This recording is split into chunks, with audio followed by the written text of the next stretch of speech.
bonjour à tous. Est-ce que, en effet, vous voyez bien correctement ma présentation? Absolument. Parfait. Donc merci pour cette invitation à parler en effet, de l'accès au marché chinois, par les exportateurs, de spiritueux et plus précisément par la filière cognac, avec laquelle je travaille maintenant depuis, 3 ans, oui, à peu près 3 ans. L'idée donc de cette recherche, au début, elle est née, tout d'abord d'une expérience professionnelle en Chine, et puis de mes observations, je dirais, plus personnelles sur d'abord l'importance du marché chinois que représentait déjà, hein, qui était déjà représenté au milieu des années 2000 et toute la filière viticole, d'ailleurs vitivinicole. La notoriété également de certains produits, de certaines marques françaises, hein, évidemment, déjà dans les années 2000 et bien avant, on remarquait, des, marques comme Rémy Martin, Hennessy, et puis, certains grands crus, de Bordeaux, particulièrement présents, de par leur notoriété, pas forcément, je dirais, en tous les cas pour leur qualité gustative ou, encore, je dirais culturellement, les consommateurs chinois n'étaient pas encore, euh, suffisamment formés, en tous les cas pas tous, à vraiment une différenciation de ce secteur vitivinicole français. Et puis, un constat, également en termes de recherche, c'est qu'il y avait assez peu de recherches sur les spiritueux, français et leur stratégie d'accès au marché chinois. Alors, on est dans un contexte particulièrement actuel, hein, avec juste un petit rappel, je laisserai, Lionel Lalagu, préciser bien plus ce contexte, économique. Mai 2023, une première alerte européenne sur les méthodes de production des batteries chinoises qui, va déclencher, on va dire, va être déclencheur, de, tensions économiques entre l'Union européenne et la Chine. Puis en décembre 2023, la Chine annonce en effet le début d'une enquête anti-dumping sur les eaux de vie européennes qui sont, évidemment largement, représentées par la filière cognac, hein. Courant de 2024, on a vu en effet la Chine imposer des droits anti-dumping entre 32 et 34%.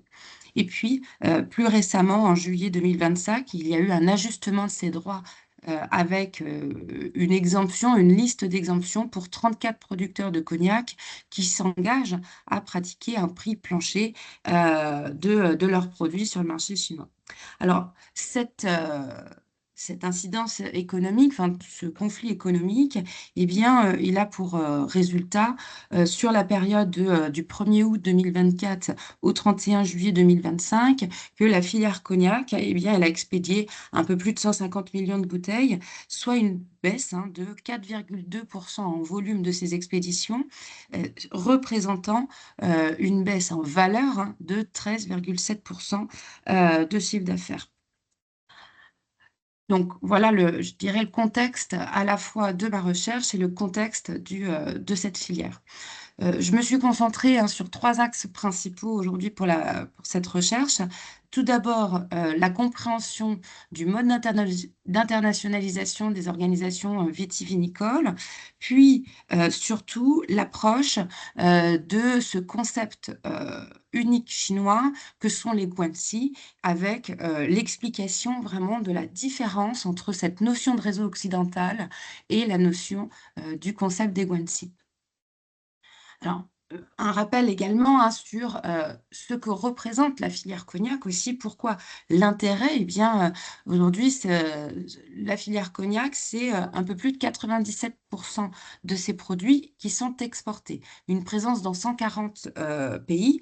Donc pour, l'intérêt de ma recherche, c'était de faire appel à des experts de l'international avec en effet, une histoire de plus de, vous avez vu dans l'introduction, hein, on retrouve des premières traces marketing visibles sur le marché chinois en 1872. Donc une vraie connaissance, je dirais, longitudinale du marché chinois avec une vraie observation à long terme des pratiques, hein, des pratiques du business chinois. La filière cognac pour la France, Sébastien, c'est le premier vignoble de vin blanc. C'est également plus de 4 300 viticulteurs et aujourd'hui, ça représente environ, là encore, Monsieur Lalagu me précisera, hein, mais environ 14 000 emplois directs. Alors avec une grande expertise internationale, comme je l'ai précisé, et puis surtout une grande expertise en matière de géopolitique, puisque on a en effet premier acheteur, première destination d'exportation du cognac étant les États-Unis, avec plus de 120 millions de bouteilles en 2024, et le deuxième exportateur, deuxième pays d'exportation étant la Chine. Donc vraiment des enjeux, on voit bien là en 2024 et 2025 forts sur les réglementations douanières et la guerre économique entre l'Union européenne et ces deux destinations. Aujourd'hui, le cognac, c'est le principal spiritueux exporté qui représente 32,4% des exportations en volume, mais surtout 75% en valeur.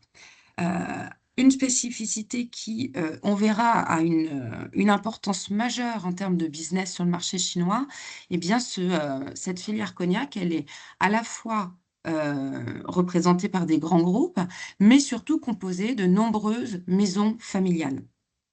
En termes, je dirais, culturels, par rapport à ce produit, eh bien, on a une obtention donc de l'AOC, appellation d'origine contrôlée en 1936 sur le marché français, qui aussi, finalement, par cette longue relation avec le marché chinois, par cette présence institutionnelle du BNIC et de nombreux acteurs, aboutit, on voit bien la relation aboutit à, en 2009, décembre 2009, la première indication géographique étrangère qui est reconnue en France, donc reconnue et protégée juridiquement.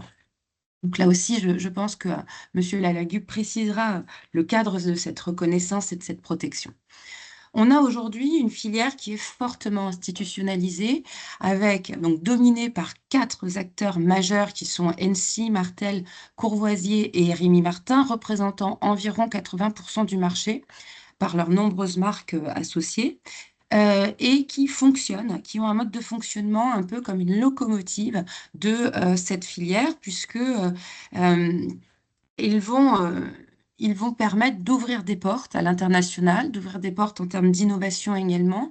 Il y a, j'ai pu remarquer au travers de nombreux échanges que j'ai eus, un vrai respect à la fois des maisons familiales qui sont pour certains peu exportateurs ou débutants primo-exportateurs, d'observer les pratiques de ces grandes maisons, d'échanger, d'échanger avec ces grandes maisons. On assiste à des déjeuners, des petits déjeuners d'échange, de travail au travers de différentes associations dans lesquelles justement sont échangés eh bien, alors non nominatifs évidemment, on reste quand même dans un environnement concurrentiel, mais des pratiques de distributeurs, des pratiques de pays. Euh, j'ai surtout remarqué puisque c'était juste avant, moi mes périodes d'entretien ont été juste avant ce conflit économique, mais de nombreux exportateurs m'ont expliqué que un phénomène que d'autres filières rencontrent, qui est le marché parallèle, qui est très rencontré par la filière cognac sur le marché chinois, sur l'Asie en général et principalement sur le marché chinois, et bien finalement sur cette problématique du marché parallèle, de nombreux à la fois les grandes maisons, quatre grands exportateurs, plus d'autres maisons familiales, échangent sur des propositions concrètes d'innovation, du marquage d'étiquettes, de la non-ouverture, du traçage GPS des containers, etc., ensemble. Et puis également, n'hésite pas à se rendre en Chine, observer et échanger leurs observations entre eux. Donc, il y a vraiment un échange de ce que j'appellerais de best practice qui doit servir l'ensemble de la filière.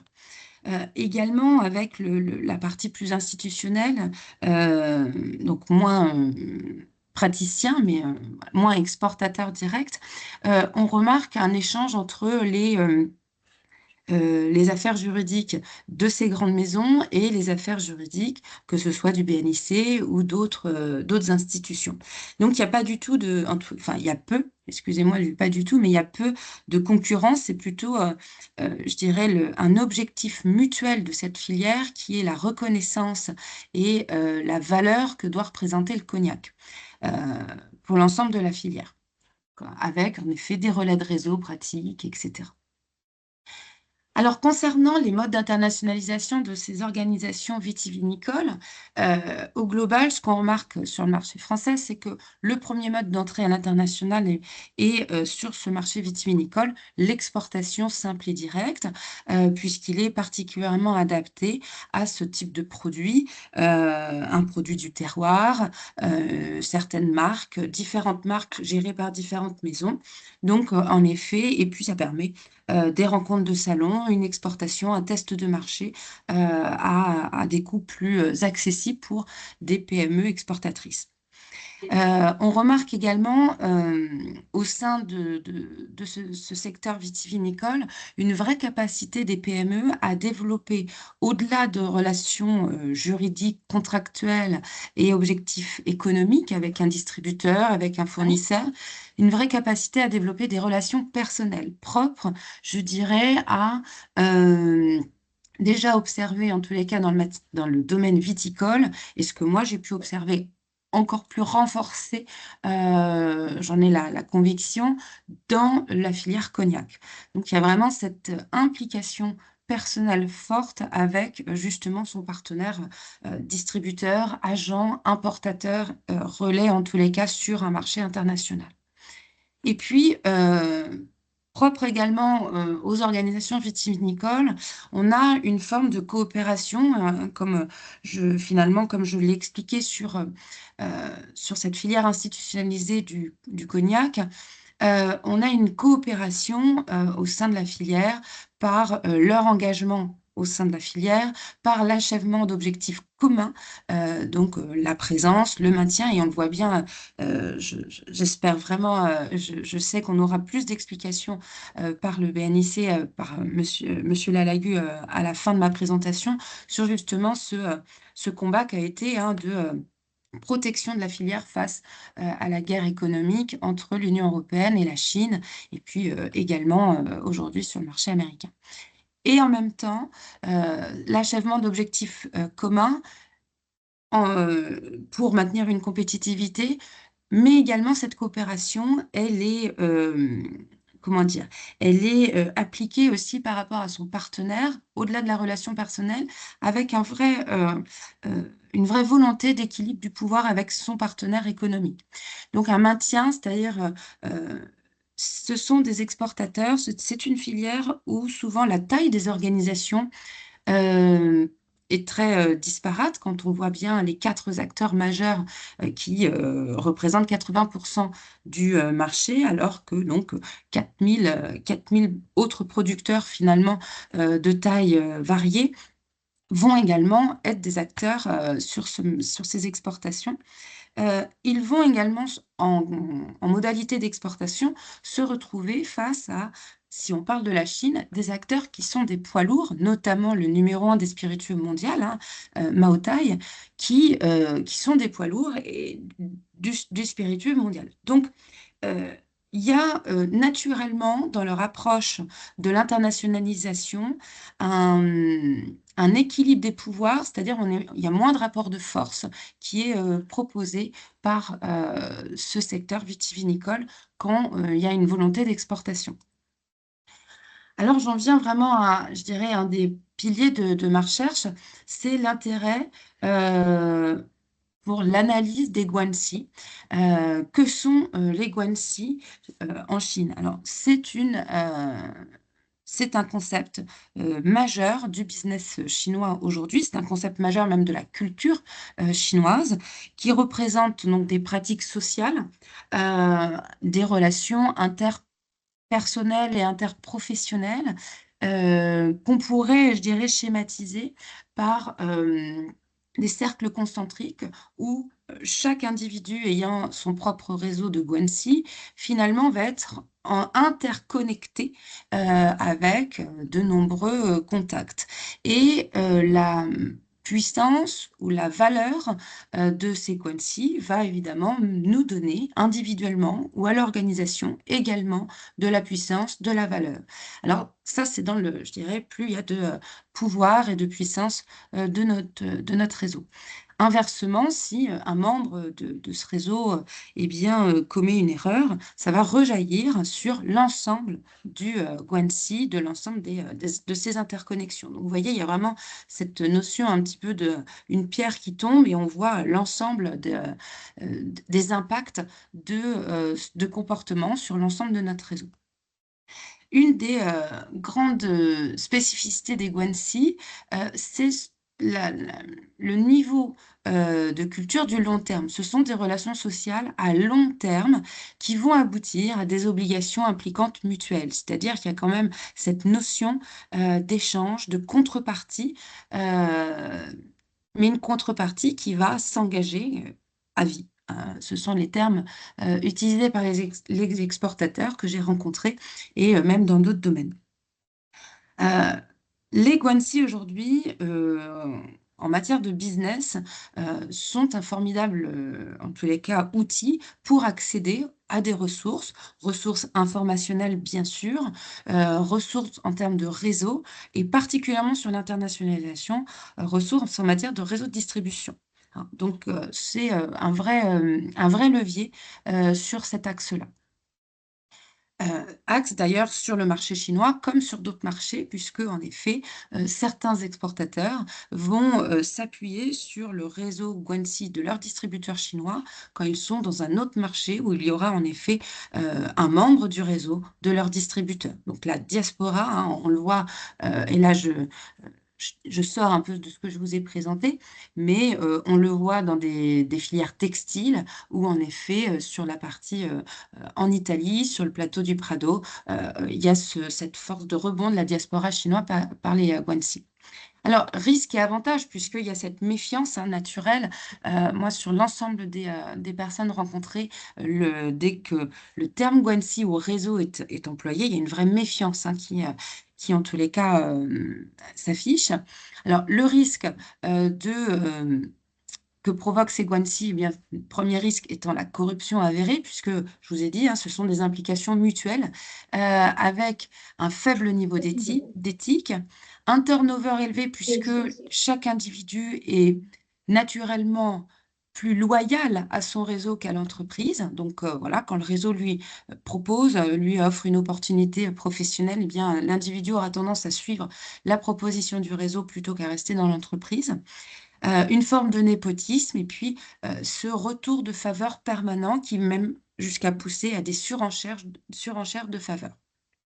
L'avantage de ces Guanxi, eh bien, c'est l'ouverture de réseau, l'augmentation des ventes, c'est-à-dire qu'il y a aussi un effet de fidélisation de la clientèle fort et un meilleur accès aux informations pratiques dans un contexte institutionnel flou, particulièrement sur le marché chinois. Alors, qu'est-ce qu'un contexte institutionnel flou?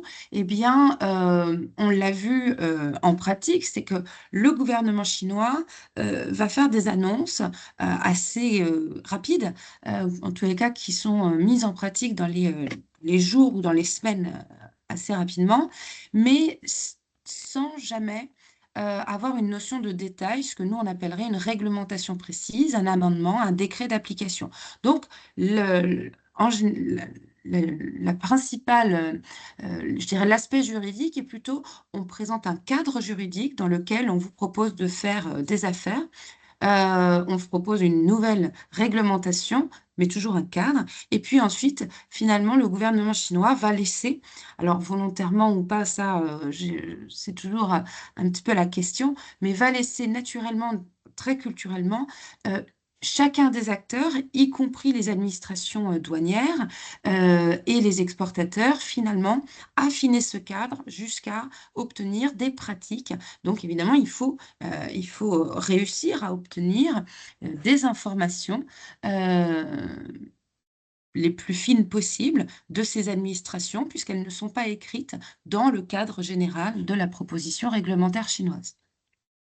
Et donc, ces guanxi, bien plus le cadre, plus le contexte institutionnel est flou, plus les guanxi vont être nécessaires, voire fortes, et inversement, plus on sera dans une région, dans une phase aussi gouvernementale où le contexte institutionnel se renforce, et bien plus les guanxi vont s'effacer. Alors, elles n'ont jamais disparu, au contraire, hein, même les projectifs qui s'annoncent, c'est que on va toujours sur un système de guanxi existant, voire qui se renforce en Chine. Comparaison avec notre notion occidentale, puisque souvent, c'est quand même, on fait ce parallèle en disant, bon, bah, c'est un réseau professionnel. Non, c'est vraiment un réseau perso et professionnel. D'ailleurs, dès notre naissance, dès notre scolarité, dès nos associations, on se constitue notre cercle de guanxi.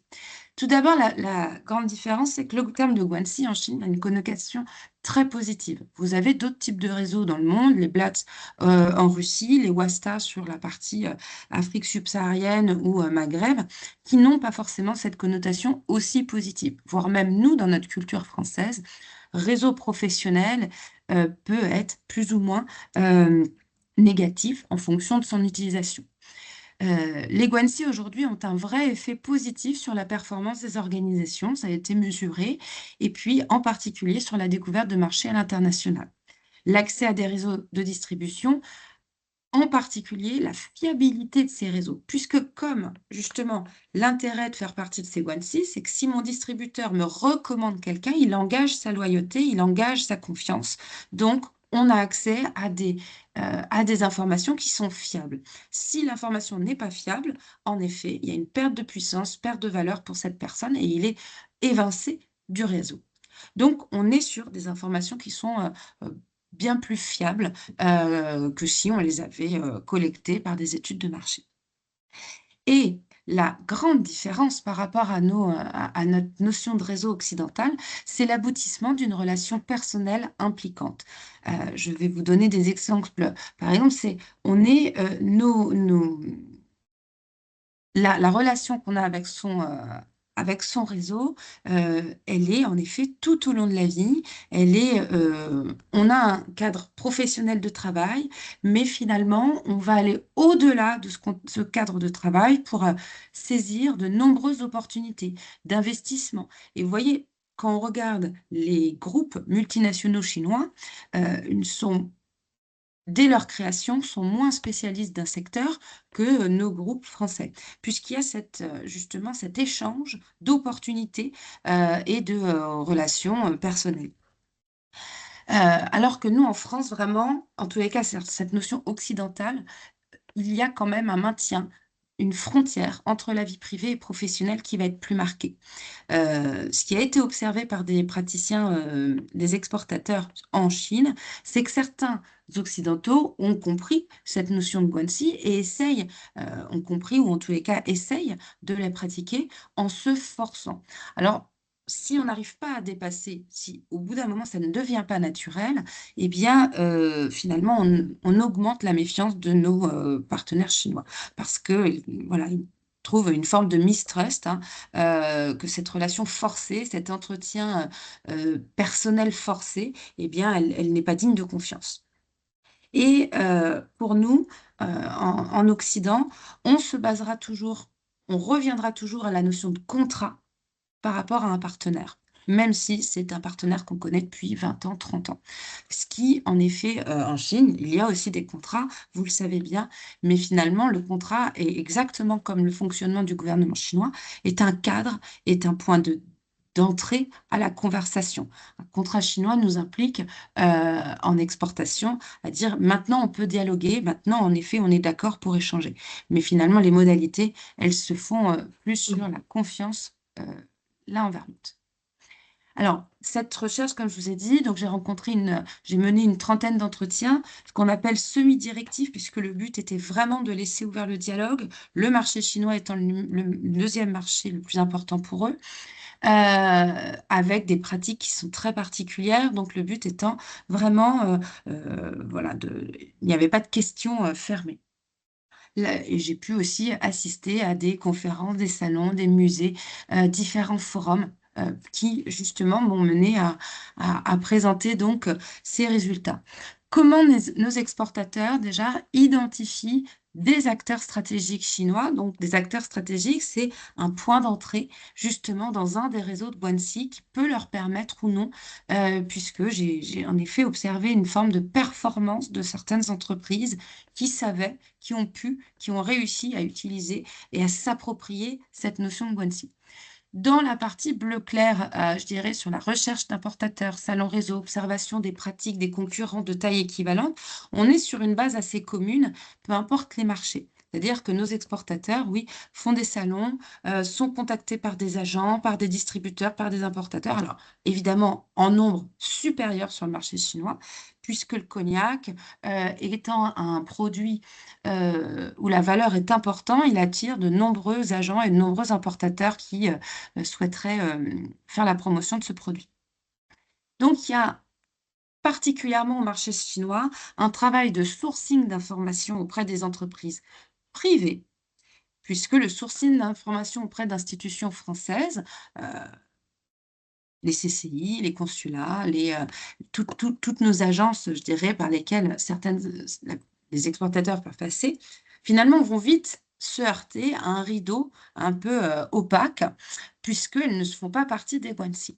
Donc les exportateurs que j'ai pu rencontrer vont faire appel à des entreprises privées, leurs distributeurs, des concurrents, des agents vont, travailler avec, quelques agents au début et essayer justement d'échanger sur quel serait le meilleur distributeur pour justement bien commencer cette phase d'initiation de réseau et de Guanxi, c'est-à-dire trouver les personnes les plus fiables dès le début.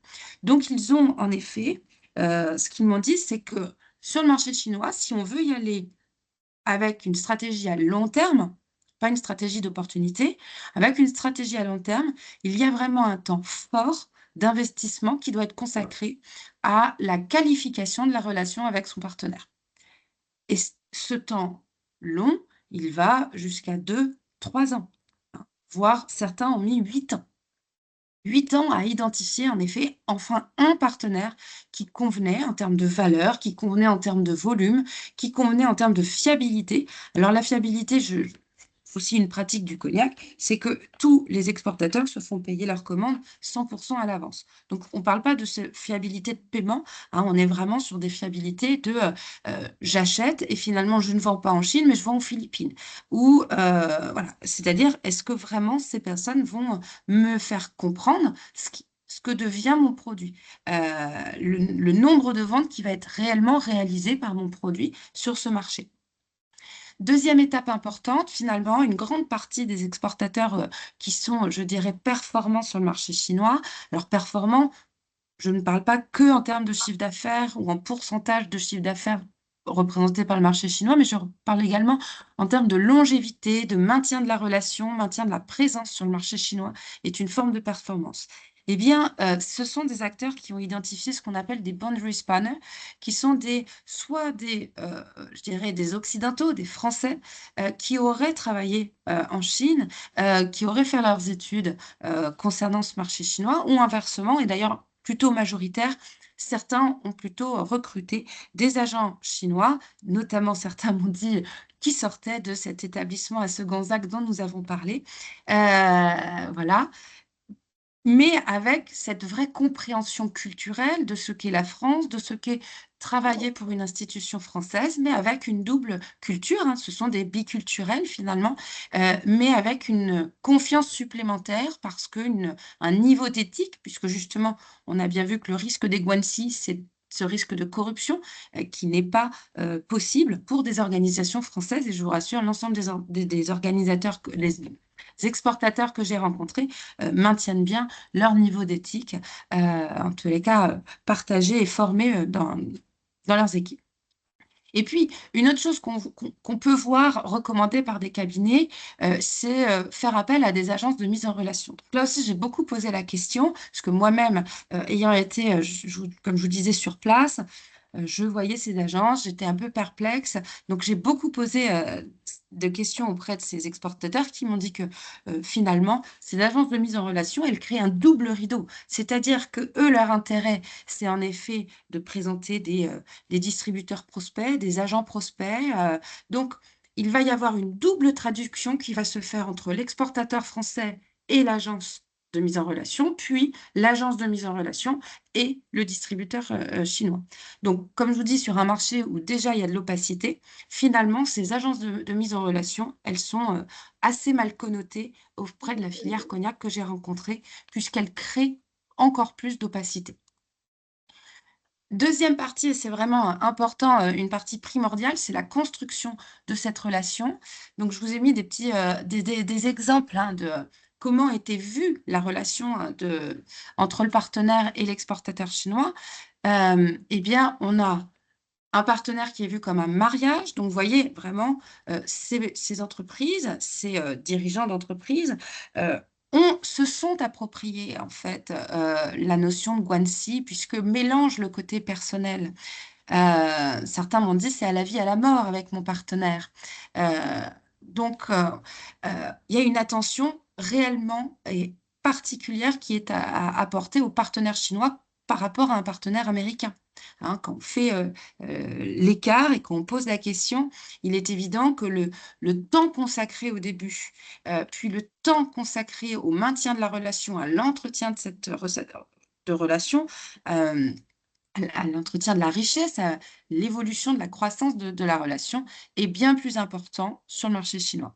L'analyse des dits et des non-dits, alors je vous l'ai mis puisque bon, ça c'est très culturel, mais là encore, les entreprises que j'ai rencontrées qui étaient les plus performantes ont parlé d'événements où leur exportateur avait une vraie difficulté. Donc du jour au lendemain, ne répondant plus aux mails. Donc, on a un silence radio, alors que 10 ans ou 12 ans de relation, silence radio, la réaction de l'exportateur français a été de tout de suite prendre l'avion, d'aller en Chine et d'observer ce qui se passait sans aller voir son distributeur, mais d'observer où étaient positionnés ses produits et finalement l'analyse des non-dits, c'est-à-dire que il y a une absence de communication de la part de son partenaire chinois. Pour lui, c'était une forte alerte qu'il y avait un vrai problème sur ce marché.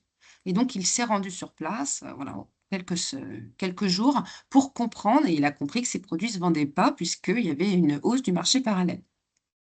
Notion du temps long, donc c'est ce que je vous ai expliqué au début, hein, c'est l'investissement de la relation à long terme. Hein. On ne fait pas, on peut faire des coups d'opportunité sur le marché chinois, mais malheureusement, je dirais que dans ces coups d'opportunité, la plupart du temps, ce sera les exportateurs français qui seront perdants par rapport au marché chinois. Et le travail d'objectif mutuel. Alors, l'objectif mutuel bénéfique, par rapport à ces guanxi et par rapport particulièrement au marché chinois, je dirais qu'il faut se concentrer évidemment sur notre relation professionnelle. J'exporte un certain nombre de bouteilles, un certain nombre de palettes, etc.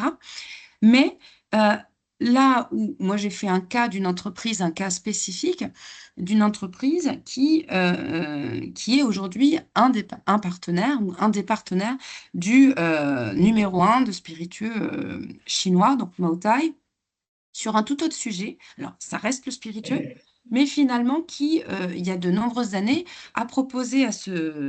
est allé voir ce partenaire chinois en lui proposant d'exporter pour lui le baijiu. Le baijiu qui n'était pas, en effet, le baijiu n'est pas un spiritueux qui est très reconnu dans le monde. Il est fortement bu par les Chinois. Et donc, par cette proposition, vous voyez, on sort du marché du cognac en Chine, mais plutôt le partenaire chinois vient, le partenaire pardon, français vient proposer au partenaire chinois d'exporter ses produits au travers de son réseau de distribution de duty free.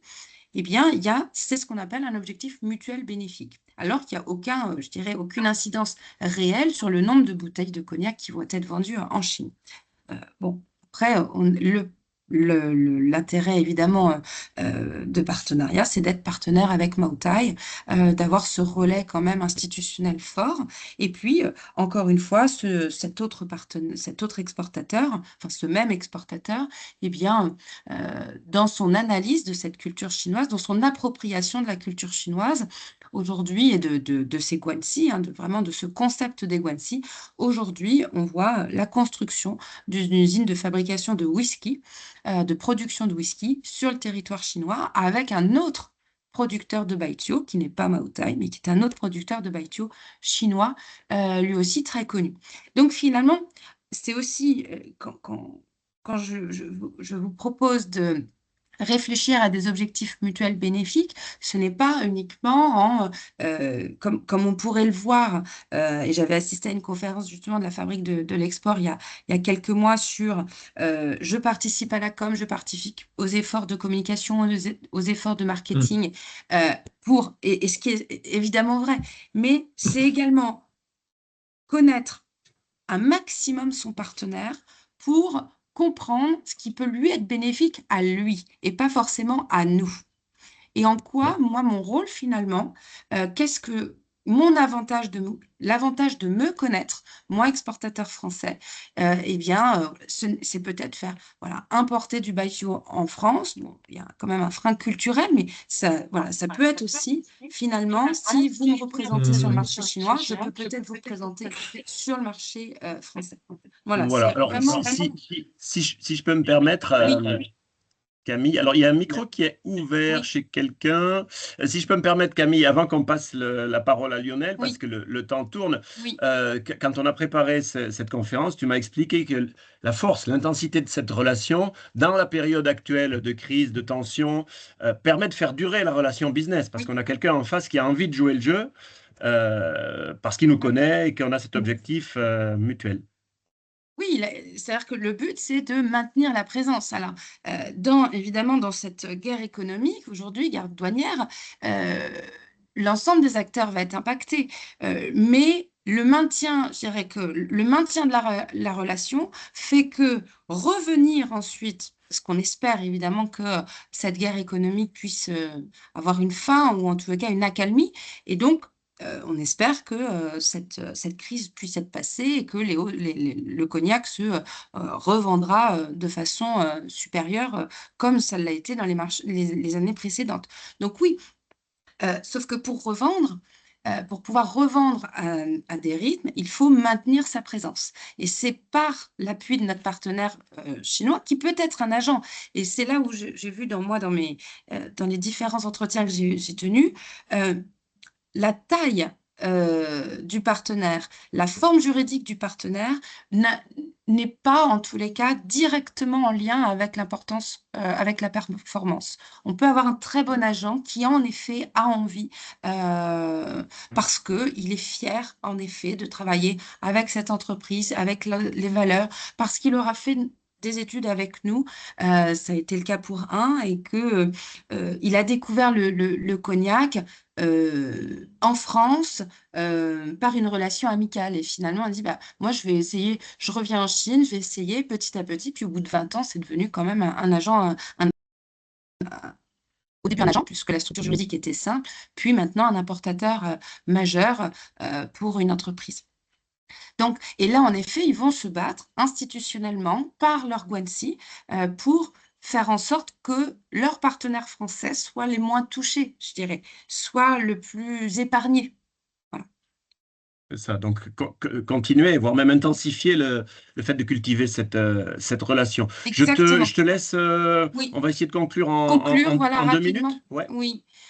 Donc, ce que j'ai remarqué, en effet, dans cette recherche, c'est la nécessité d'intégrer des codes culturels chinois en business. Alors, même le sens du service culturel, hein, les entreprises les plus performantes que j'ai rencontrées, eh bien, même leurs embouteilleurs, leurs, euh, leurs salariés à Cognac, à Segonzac, euh, ont développé un sens de service chinois, même pour les commandes qu'ils expédient en Russie ou aux États-Unis. Il y a vraiment une intégration complète des grandes qualités du business chinois. Une forte compatibilité entre la culture des entreprises familiales, et c'est là où justement je dis dépasser la problématique de la taille de l'organisation, puisque des entreprises familiales, avec cette notion de long terme, avec cette culture du long terme, puisqu'il y a une transmission de génération en génération de l'entreprise, donc évidemment, ces entreprises familiales du cognac, quand elles cherchent un partenaire, elles comprennent ce que c'est que nouer une relation de partenariat à long terme. Eh bien, cette culture du long terme est un avantage majeur dont il faut se servir, dont il faut totalement intégrer les codes pour aller sur le marché chinois. Ça, c'est vraiment un des résultats, je pense, principal de ces entretiens. Investir la notion du long terme et puis, justement alors, dernières actualités, c'est on voit un secteur qui est plutôt, dynamique, hein, puisqu'on a tendance à associer les entreprises familiales comme des entreprises qui innovent moins en général. Moi, ce que je remarque sur la filière cognac, c'est que ce sont en effet des PME qui, innovent tant, alors là, évidemment, une diversification des marchés puisque, avec cette crise économique, diversification des produits. On a beaucoup d'innovations en matière de produits, mais également une diversification sur les modalités de présence, où, voilà, il y a donc ça, je dirais que c'est l'actualité. Ok, merci beaucoup Camille pour ce focus sur le point de vue des entreprises et sur la nature de la relation comme point d'ancrage et de continuité du business par gros temps. Une approche davantage filière à présent, avec le représentant parmi nous du BNIC, Bureau national interprofessionnel du cognac, Lionel Lagueux. On te retrouve Camille pour le moment des questions. Merci beaucoup. Hop, je vais juste passer en diapo pour que ce soit un petit peu plus grand. Est-ce que vous avez bien les slides à l'écran? Oui. Merci beaucoup. Alors, je suis désolé, il va falloir que je sois peut-être un petit peu plus bref que prévu. Donc, j'avancerai assez rapidement sur ma première partie pour me focaliser sur la deuxième. Et merci beaucoup de m'avoir convié pour intervenir.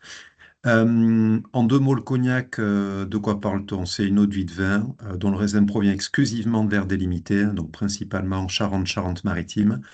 Une distillation à repasse, donc une double distillation, puis un vieillissement de 2 ans minimum dans des fûts de chêne de bois neuf ou ayant contenu du vin ou de l'eau de vie de vin.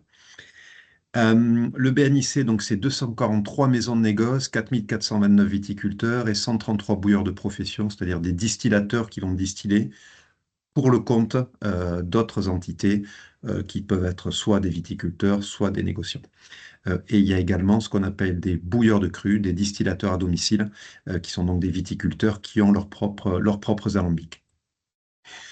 Le BNIC donc, existe depuis le milieu des années 40, avec des missions qui sont très très larges, qui font de nous une organisation assez complète en termes de compétences sur la connaissance du produit, sa promotion, les aspects techniques, la protection de l'appellation et le soutien à l'accès au marché également. Un point clé, on est sur un fonctionnement paritaire, hein, donc dans une logique de branche, l'amont et l'aval sont intégrés au sein de nos conseils d'administration et de notre assemblée générale, toujours de manière paritaire. Donc ça, c'est un aspect absolument fondamental qui est le socle du fonctionnement interprofessionnel, avec une présidence qui alterne tous les 3 ans entre la viticulture et le négoce, notre président actuel étant un représentant de la famille du négoce, Monsieur Florent Mourillon. Mais le prochain président sera donc de la famille de la viticulture.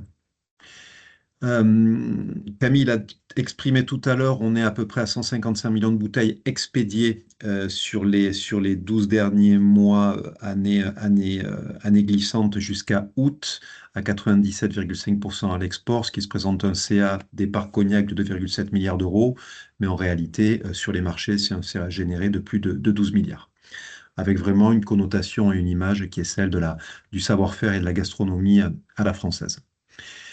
Ce qu'il faut voir, c'est que notre exposition est très forte sur le marché américain, notamment sur les qualités jeunes, avec une exposition plus forte sur les marchés orientaux, sur les qualités vieilles, VSOP et plus.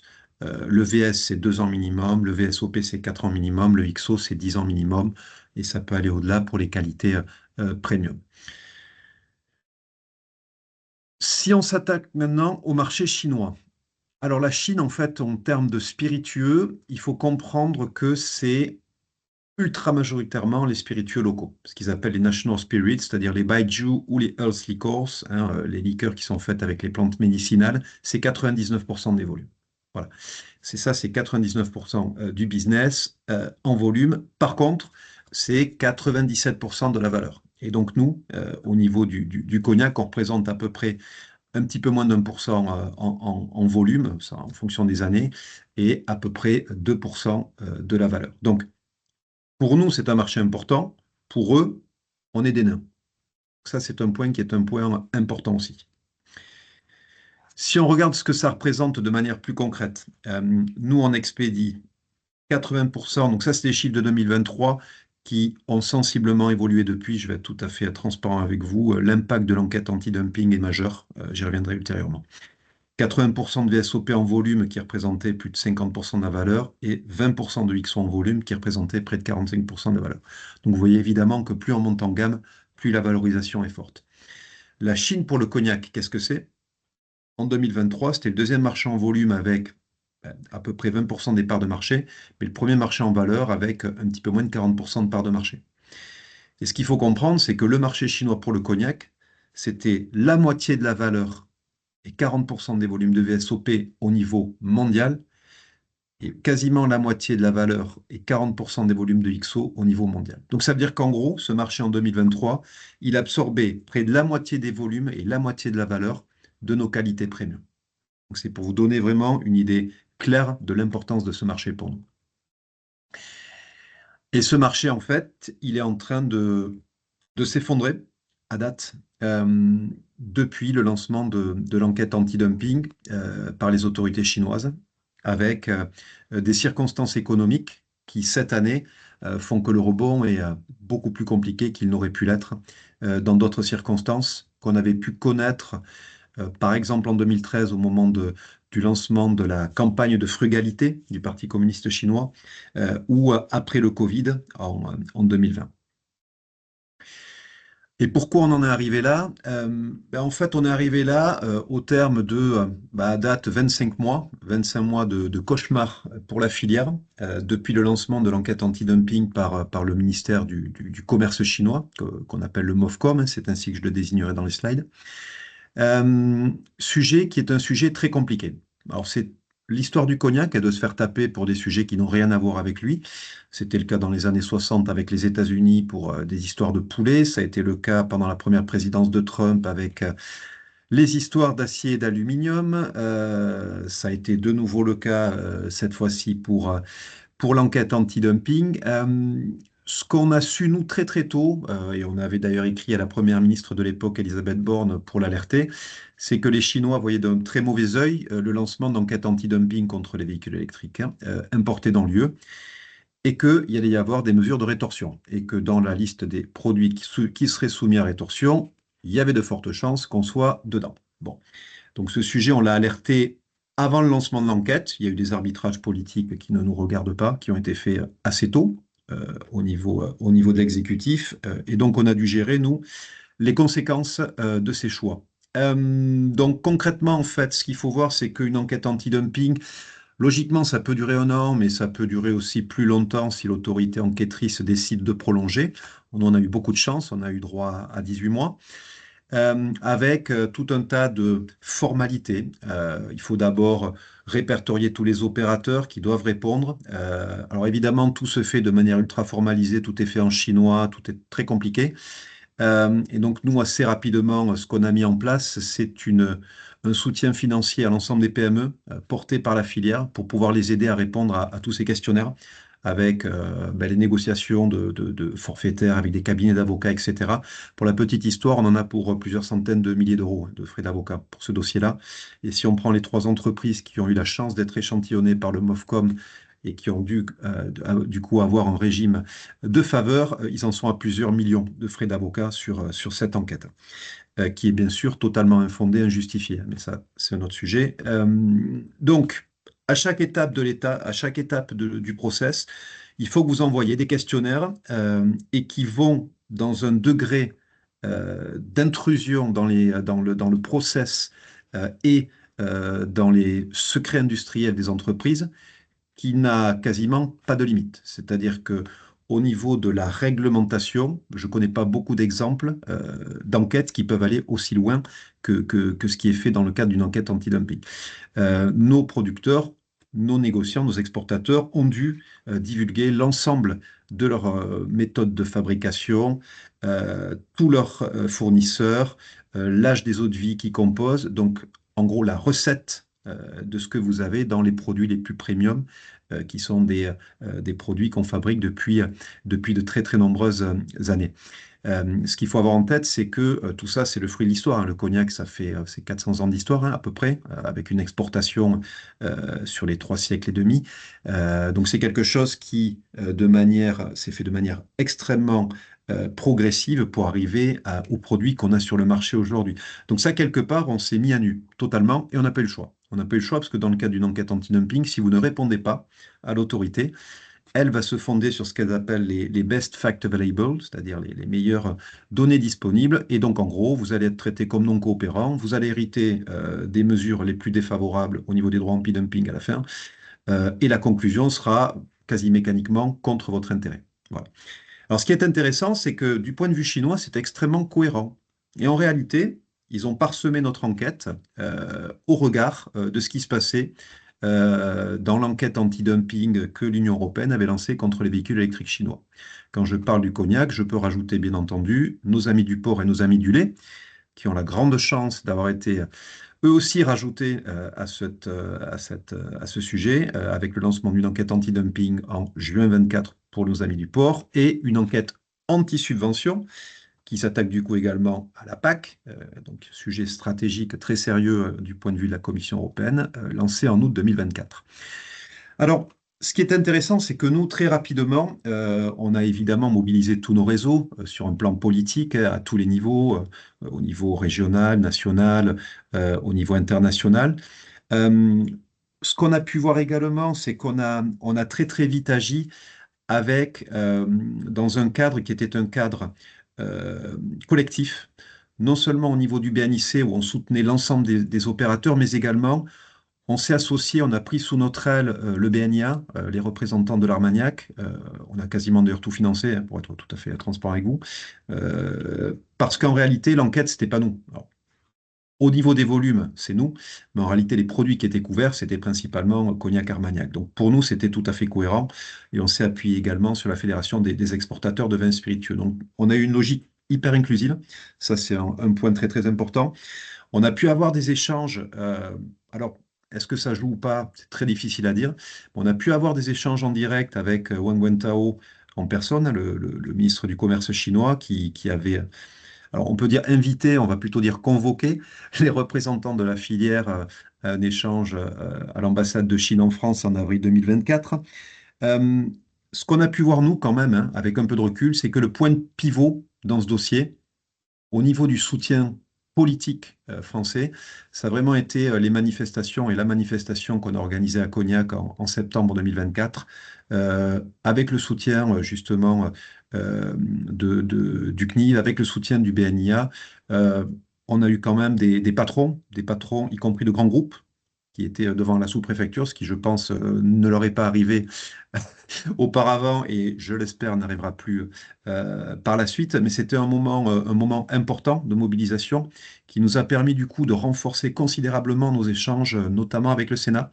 Mais également après avec l'Assemblée nationale et d'avoir un dialogue beaucoup plus constructif avec les autorités. Il faut dire qu'on n'a pas eu de chance parce que toute cette période d'enquête coïncide aussi avec une valse des gouvernements au niveau national qui nous a pas permis d'être ultra, ultra, ultra constructif. On a dû beaucoup, beaucoup, beaucoup répéter, même si dans les cabinets, certaines personnes sont restées, ce qui pour nous a été extrêmement important. Mais il y a quand même beaucoup de rotation au niveau des ministres. Euh, ce qui est important aussi, c'est qu'il y a eu des messages qui ont été portés à très haut niveau. Il y a quand même eu, on était en 2024 sur le 60e anniversaire de la reconnaissance des relations bilatérales entre la France et la Chine. Donc c'était un événement fort du point de vue politique. Euh, C'était en mai 2024 avec une visite d'État du président chinois, des messages portés par le président de la République en personne. Il y a également eu le dialogue économique et financier à haut niveau en mai 2025. On a également eu des échanges en marge du G20 au Brésil. Donc il y a eu des occasions de porter des messages de soutien à très très haut niveau. Mais du point de vue de chinois, au final, tout ça, c'était important, mais ça ne correspondait pas à leur objectif. Leur objectif initial, c'est d'essayer d'influer sur les mesures relatives aux véhicules électriques. Au départ, ils s'en cachaient, après, ils l'ont dit quasiment de manière ouverte. Nous, on l'a entendu notamment très clairement au niveau de l'ambassadeur de Chine auprès de l'Union européenne, qui nous l'avait dit de manière totalement transparente. Donc, de ce point de vue-là, on n'a pas pu échapper à la sanction finale, hein. Alors encore une fois, qui est totalement injustifiée et infondée, mais ça, le problème n'est pas là. Pour le dumping, avec des chiffres, on leur fait dire un petit peu ce qu'on veut.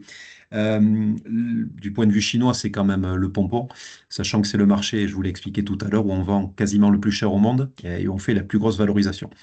Enfin bon, peu importe. Ce qui nous a à peu près sauvé à date, c'est le fait que on a réussi à négocier un accord d'engagement de prix minimum avec les autorités chinoises. Alors, ça a été très compliqué. Quand je parle de négociation, c'est un grand mot. Négocier avec le MOFCOM, c'est un petit peu particulier. Disons qu'en fait, ils vous demandent des choses. Parfois, vous résistez parce que vous sentez que vous pouvez le faire. Parfois, vous ne pouvez pas. Donc, c'est un dialogue qui est très quasiment à sens unique, hein, mais sur lesquels vous pouvez vous battre mordicus sur certains points. C'est ce qu'on a fait nous au niveau des prix, notamment. Euh, Ce qui est important, c'est que ça permet de sécuriser une partie des volumes à des prix qui ne nous bloquent pas l'accès au marché.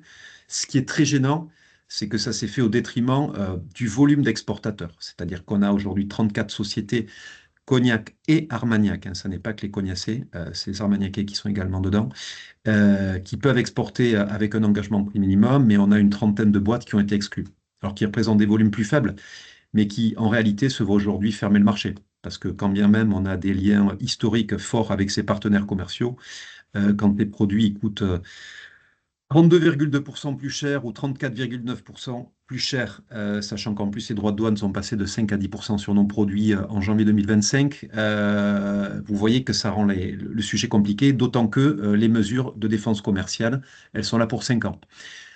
Donc c'est très compliqué et notre travail aujourd'hui, c'est d'encourager les sociétés qui le peuvent à engager des démarches directes auprès des autorités chinoises pour essayer de voir leur statut réexaminé. Et donc on les accompagne, alors pas frontalement, parce qu'on ne veut pas donner l'impression que vis-à-vis des Chinois, on remet en cause ce qu'ils nous ont gentiment accordé, c'est-à-dire cet accord d'engagement de prix minimum. Mais sur le bac, en bac, on les soutient et on finance également un soutien d'avocat pour pouvoir essayer de reprendre ce lien, pour essayer de faire intégrer plus d'entreprises à cet engagement de prix minimum, sans quoi malheureusement, il y a de fortes chances que ces entreprises ne soient plus en capacité d'exporter sur ce marché. Et pour la plupart, ce sont des PME, ce qui pour nous est totalement inacceptable. Donc le boulot, en fait, c'est absolument pas arrêté avec la décision du 5 juillet, bien au contraire, parce qu'on a tout ce travail pour accompagner les opérateurs qui sont en dehors de la démarche et qui aimeraient l'intégrer. Et on a aussi le soutien des opérateurs qui sont dans la démarche, parce qu'une fois que vous êtes dans un engagement de prix minimum, vous êtes lié à des éléments de contrainte. Vous n'accédez plus au marché qu'auparavant. Comme auparavant, vous devez remplir des certificats d'exportation, vous devez fournir des reportings trimestriels avec des données très précises sur le fait que vos produits rentrent bien dans les cases des prix qui ont été négociés, etc. Donc très clairement, c'est mieux qu'avoir les droits anti-dumping, mais c'est clairement pas le statut ex ante dont on bénéficiait sur le marché chinois. Donc ça, c'est un élément qui est un élément compliqué et qui vient se rajouter à des éléments économiques qu'on a vu apparaître en 2024, mais qui sont la conséquence en réalité de choix économiques et politiques chinois qui datent du Covid, hein, en réalité. C'est que la situation économique aujourd'hui en Chine devient très compliquée. Très compliqué. Alors la presse s'en fait état de manière très claire, hein, mais sur le secteur des boissons spiritueuses, c'est limpide. On voit que Kweichow Moutai, dont parlait tout à l'heure Camille, même si ses bénéfices restent élevés, même si on parle de chiffres qui sont extrêmement importants hein, pour des sociétés qui ne vendent que de l'alcool au final, on est quand même sur des bénéfices à plus de 10 milliards de dollars, hein, 12,3 milliards en 2024, avec un chiffre d'affaires à quasiment 25.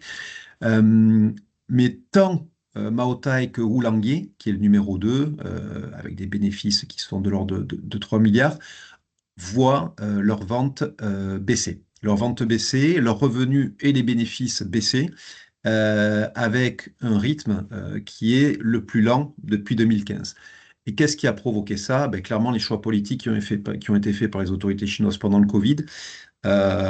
Et quand on parlait tout à l'heure du temps long, le temps long, il est aussi vécu du point de vue du pouvoir politique chinois. C'est-à-dire que prendre des choix qui politiquement ont du sens pour renforcer la mainmise du parti, euh, ça peut justifier des choix qui économiquement sont suicidaires. Et c'est clairement la vision qu'on a, nous, de ce qui a été fait par les autorités chinoises. Aujourd'hui, on a un marché qui devient très compliqué, ultra tendu, avec une nouvelle campagne de frugalité qui a été lancée par les autorités, interdiction de consommation d'alcool dans les banquets officiels, pas de consommation de produits de luxe, on doit plus s'afficher. Donc ça ressemble un petit peu à ce qui avait été fait en 2013, hein, avec cette logique de purge aussi dans les administrations, dans l'armée, la valse des ministres. Alors chez nous, on les remplace, chez eux, ils disparaissent, et ils sont remplacés après. Donc c'est un petit peu différent. Mais ce qu'on voit, c'est que tout ça, ça entraîne en réalité une transformation du marché chinois. Et le marché chinois tel qu'on le voit aujourd'hui et tel qu'on le voit se dessiner pour l'avenir, c'est un marché qui est un petit peu différent de ce qu'il était avant le Covid, très clairement. On voit que cet aspect de euh, ce qui commence à rentrer depuis un an, on le voit d'ailleurs hein, avec une hausse des exportations de whisky, qui pour l'instant était très faible et qui rentre plus, c'est des produits avec une valeur plus basse. Donc des produits un petit peu moins valorisés, mais qui correspondent plus à ce que le consommateur chinois peut mettre aujourd'hui sur des produits qui restent des produits non essentiels, soyons aussi très clairs. Donc ça, on le voit de manière très très claire dans les chiffres officiels des douanes chinoises, de la GAC, et les changements des modes de consommation. Le côté très consommation d'apparat, où je vais montrer une très belle bouteille sur la table pour afficher et assumer un statut social vis-à-vis de mes pairs, ça très clairement, c'est en train de disparaître. C'est en train de disparaître parce que socialement, ça devient moins acceptable, voire inacceptable, avec une pression politique très forte. Alors, comme le disait Camille tout à l'heure, hein, il n'y a pas besoin de loi pour ça, hein. On fait passer quelques messages, on fait quelques exemples. Je vous parlais des purges tout à l'heure, et la population comprend. Elle est disciplinée, hein. Et puis, comme il y a le crédit social, si jamais elle ne comprend pas, de toute façon, elle va devoir appliquer si elle veut partir en vacances.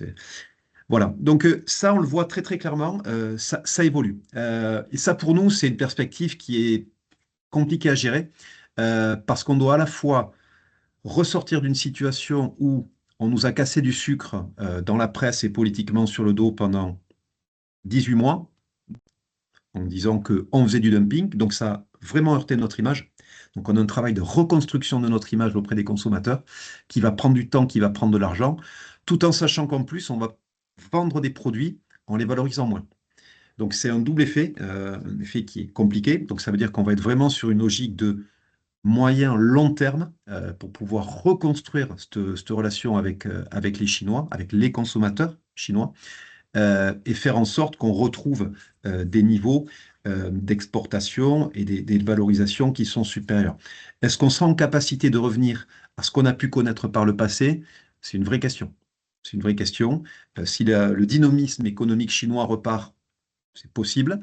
Si on reste dans cette espèce de climat économique très compliqué, c'est quelque chose qui est peut-être plus difficile à dire. Donc, de vrais changements, des évolutions, une transformation du marché, des effets qui, du coup, pour nous, sont à moyen terme. Si je dois faire une synthèse de ce qu'on a fait pour essayer de euh, mitiger les effets négatifs de cette enquête, je dirais que ce qui est important, c'est l'exemplarité dans la procédure. On a tout fait pour que le plus grand nombre d'opérateurs possibles répondent et le mieux possible. Et ça, pour ça, on a mis les moyens financiers au niveau de la filière et du collectif là-dessus. Euh, le fait qu'on ait fait un lobbying adapté selon les interlocuteurs, à la fois au niveau français, UE et puis chinois, c'est pas pour ça qu'on a été écouté, en tout cas surtout, mais on a pu passer des messages et essayer d'être entendu. Euh, la mobilisation dans la rue, qui pour nous est un élément important, qui n'est pas du tout dans la tradition du cognac, et contrairement à d'autres filières viticoles, comme je pense notamment dans le sud de la France, etc., où c'est quelque chose qui arrive régulièrement. Chez nous, ça n'arrive jamais. C'était un moment important, et comme je vous l'ai dit tout à l'heure, c'était un vrai pivot dans la relation qu'il y a pu avoir avec les autorités.